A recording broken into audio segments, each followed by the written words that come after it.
Hey geeks, I'm Trey Guillotine and welcome to my channel. You're watching Geekly Trends, where I give a few thoughts about some of the geeky trends that have been going on in the past week. We get our first look at an upcoming X-Men movie. The next Star Wars story has a title. We'll talk about some interesting information for the next season of Daredevil. We get a look at some new features of the Black Panther movie in their latest trailer. And we'll talk about some marketing practices for Assassin's Creed Origins. Remember, if you like this video, to give it a thumbs up, subscribe, and share it around so others can join in the conversation. Let's get to this week's Geekly Trends.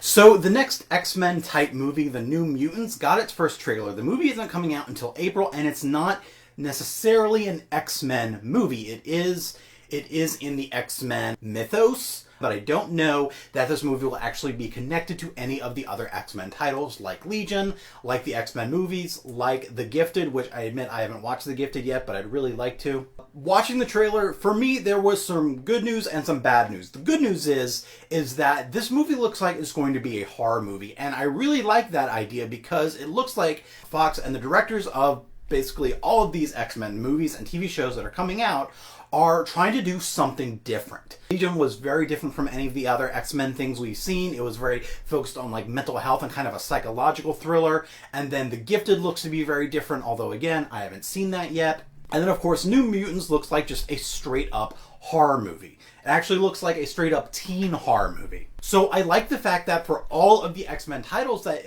Fox is putting out, whether they're all connected or not, they're all very different. It's not just we're just going to do X-Men after X-Men after X-Men, and I like that they're focusing on other mutants aside from Wolverine. Bad news for this is that this is going to be a horror movie. Bad news for me because I am a big wuss. I don't like being scared. I don't like horror movies.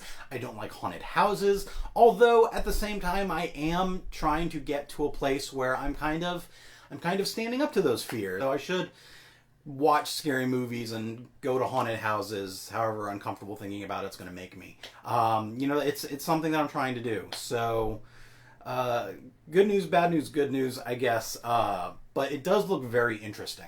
The next Star Wars story that will be coming out a year after The Last Jedi, that's focusing on Han Solo, has a title. So the title for the Han Solo Star Wars story will be Solo. In other news, the sky is blue.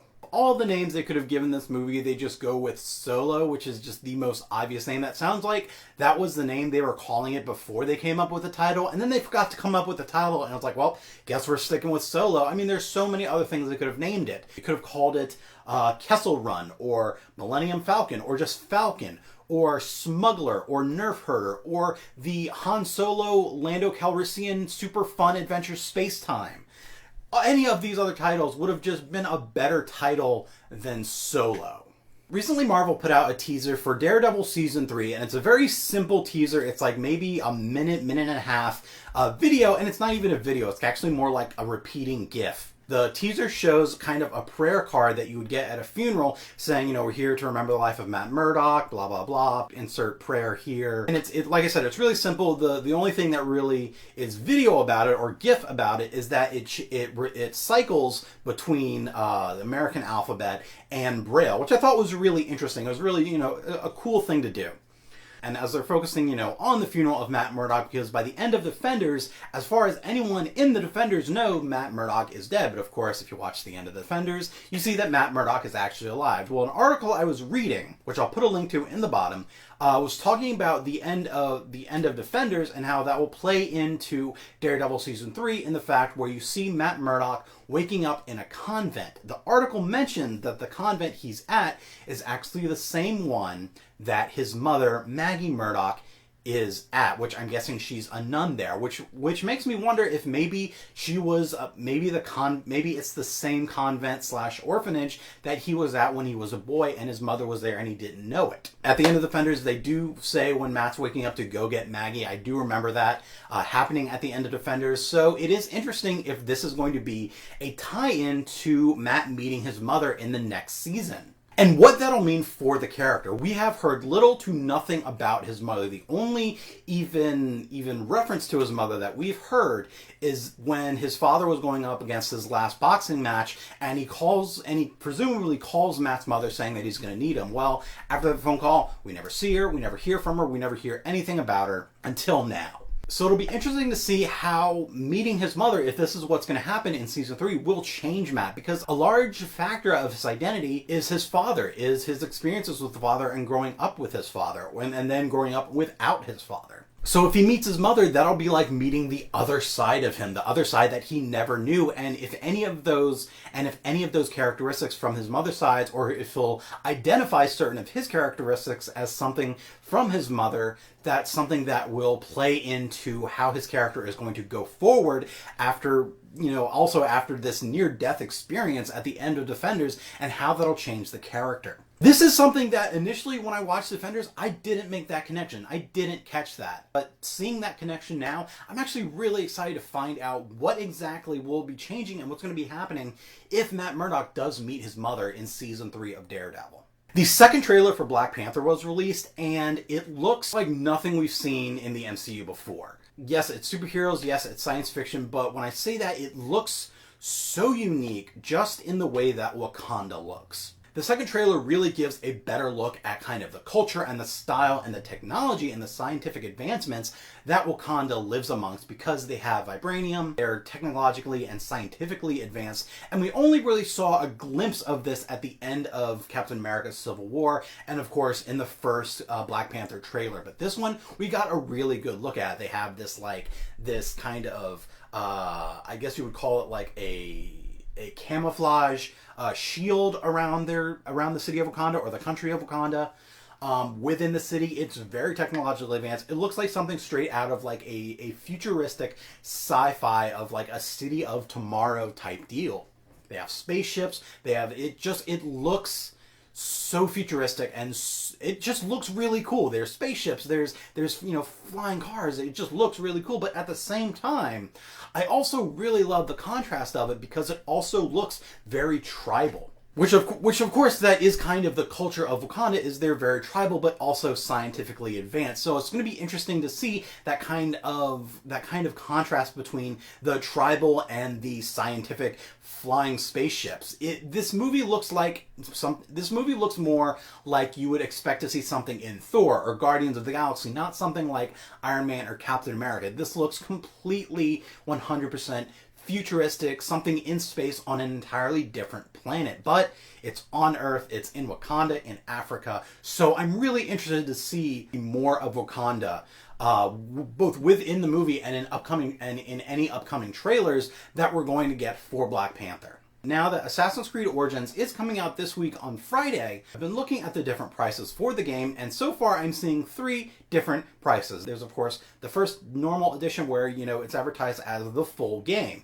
Then of course there's the whatever deluxe edition where it has the full game plus all of these missions. And then the super duper deluxe edition where it has the full game, all of those missions, and then some more missions. And I'm kind of at the point where I'm really frustrated in this kind of selling games with the stuff missing from them.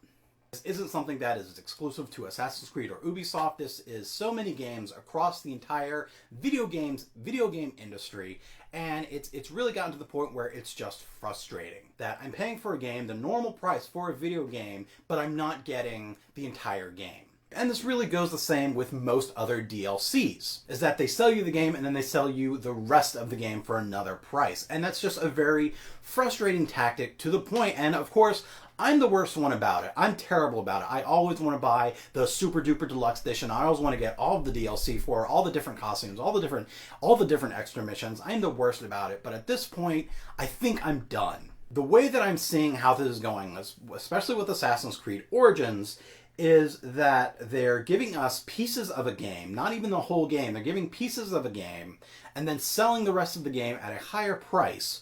And then, of course, we're rewarding them for this by giving into it. I see this is bad behavior, and we are positively reinforcing this behavior, and I'm kind of done.